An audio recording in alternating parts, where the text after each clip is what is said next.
மூத்த காங்கிரஸ் தலைவர் மாணிக்கம் தாக்கூரின் பெயர் பேசப்படுகிறது.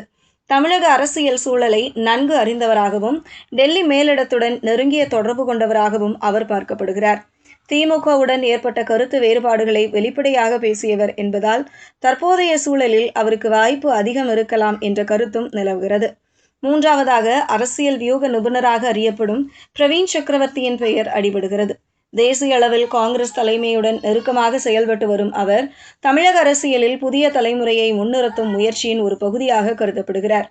குறிப்பாக தாவேகாவுடன் கூட்டணி அமைக்க வேண்டும் என்ற கருத்தை ஆரம்பம் முதலே வலியுறுத்தி வந்தவர்களில் ஒருவராக அவர் அறியப்படுகிறார் என்பது குறிப்பிடத்தக்கது.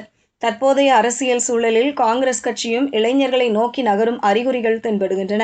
தாவேகா உருவாக்கிய தாக்கம், இளைஞர்களின் பங்கு ஆகியவை காங்கிரசிலும் மாற்றத்தை ஏற்படுத்தியுள்ளன. இதனால் டெல்லி மேலிடம் இறுதியாக யாரை தேர்வு செய்ய போகிறது என்ற எதிர்பார்ப்பு எழுந்துள்ளது.